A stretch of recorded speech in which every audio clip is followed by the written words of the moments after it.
Range is the stat that is most overlooked by beginners. Yet, it's arguably the most important one in the game, as it defines how the unit is played at a fundamental level. So today, I'm going to explore why range is close to, but not quite everything, or what I'll call the Jelly Dumpling Theorem.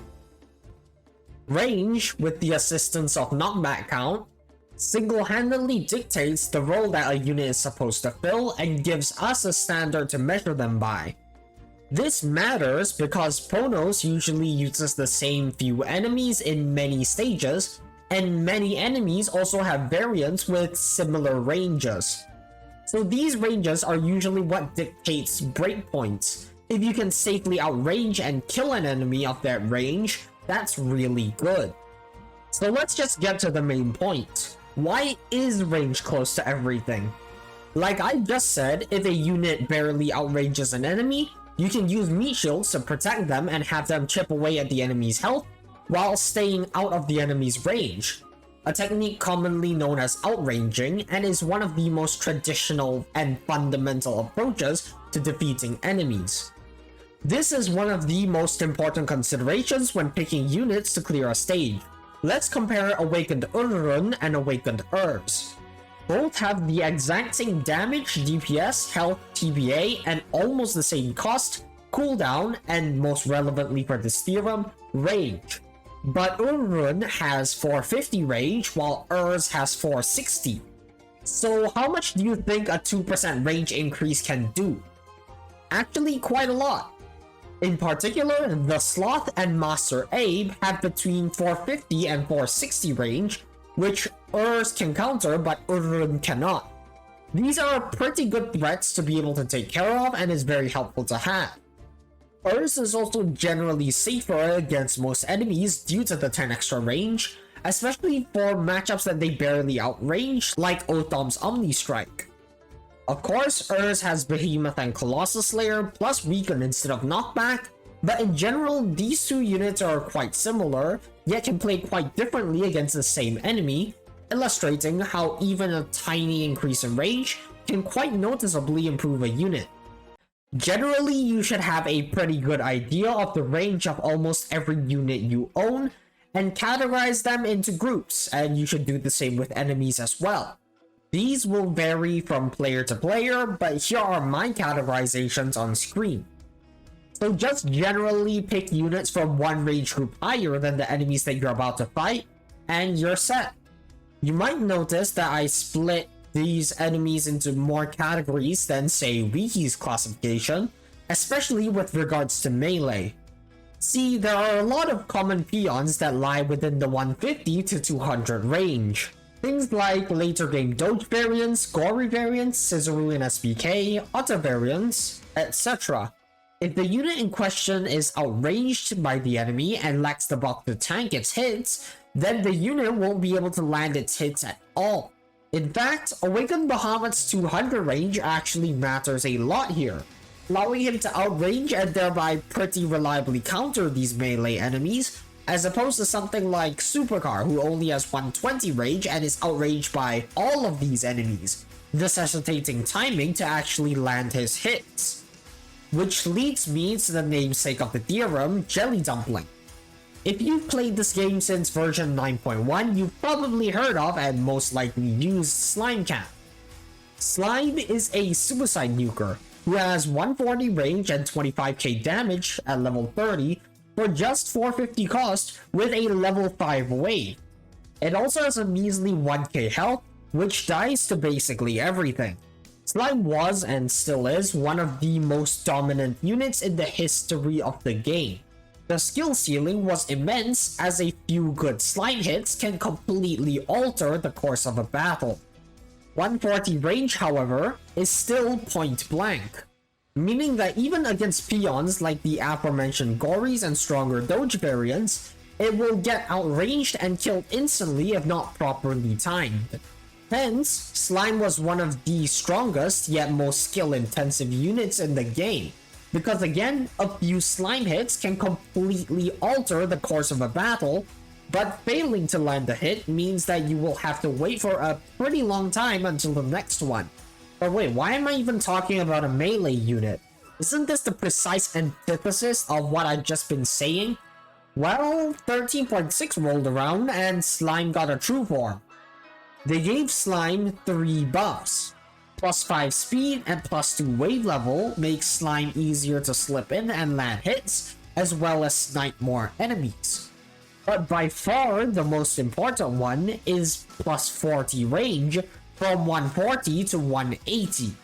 This may not initially sound like it, but this is by far one of the most game-breaking improvements any unit has ever gotten in true form.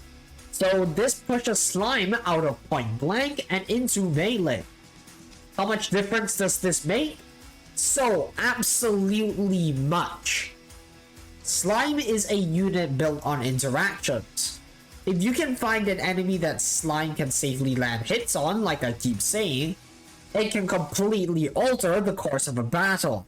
This 40 range causes Jelly Dumpling to now outrange a lot of the enemies that previously outranged it, like the aforementioned Gory variants, while in Relic Doges, even SPKs. And it also can much more reliably trade with Doge Darks and Gabriels. Even without this, a range increase means that Slime starts attacking earlier, so the enemy has less time to kill it before it lands the hit. Combined with the speed increase, Slime also now becomes easy to time, so the unit that was once high risk, high reward has now just become high reward and can be used against a frankly obscene range of enemies.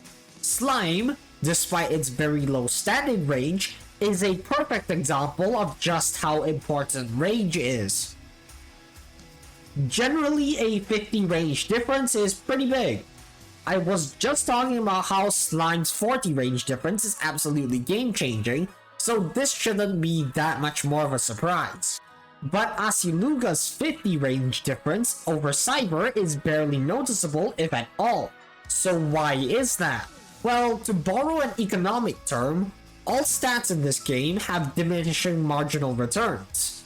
Basically, Slime getting 40 more range from the base 140 range is a massive 28.6% increase, but Asiluga's 50 range over Cyber's 1200 is only 4.17% more.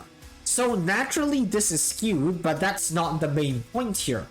If you remember earlier when I compared Ururun to Urs, I said that a mere 10 range difference actually matters quite a bit, despite 460 range only being a 2.22% increase over Ururun's 450.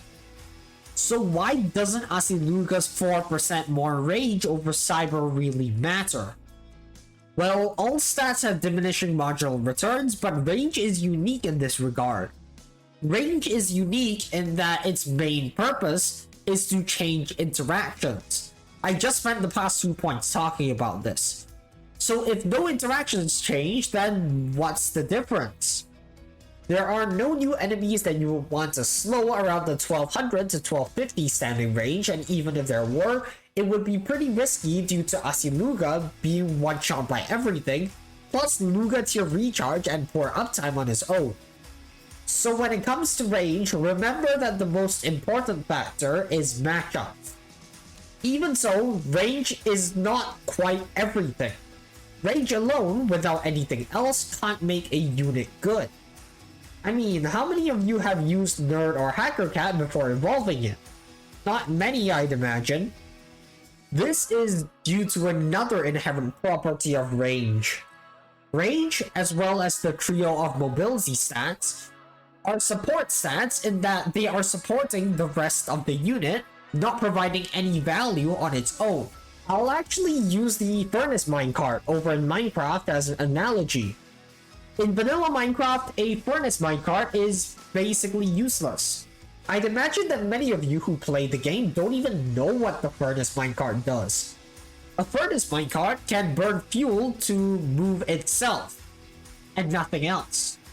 However, this doesn't do anything at all, because it can't transport anything, it can't hold anything, it can't smell anything, it can't do anything other than move itself and nothing else. But oops, I accidentally installed Create and attached a mining drill to the back of the Furnace minecart. Now we can drill holes with minimal player input. So now, since there is pretty good value attached to the minecart itself, namely the ability to break blocks, the ability of the furnace minecart to generate movement with fuel suddenly becomes much more valuable. But back to Battle Cats, if, like Hacker, a unit has a ton of range, but not a lot of damage output, not a lot of defensive value, and not a lot of utility, then it doesn't really mean anything. It'll just stand there, menacingly. But say Cyber, who has pretty decent CC, that 1200 range is suddenly incredibly valuable. This goes to show that the value of range is to amplify the value of the rest of the unit, meaning that the unit itself must actually do something valuable before range starts to actually matter, be it damage, defense, CC, or otherwise. Also, I somehow almost forgot to mention that higher range can be actively bad in certain circumstances. Most obviously is LD enemies. Units with too high range risk getting sniped by Taki and Dolphina, as well as other LD enemies that inflict CC instead of damage, like Henry and Chibinel, since you can't get into their blind spot. Another less obvious case is about Meatshields and tanks. If Meatshields and tanks stand behind the units that they're supposed to absorb damage in place of, then they don't really function as tanks. Not to say that ranged tanks and Meatshields are completely useless, but there is a reason why an absolute vast majority of our go-to Meatshields are point blank, and this is it. If you want a more in-depth discussion about tanks and Meatshields, Can Juice made a video detailing tanks that is naturally linked in the description. If you want a specific example of where this matters, look no further than my own guide video on Baja Blast.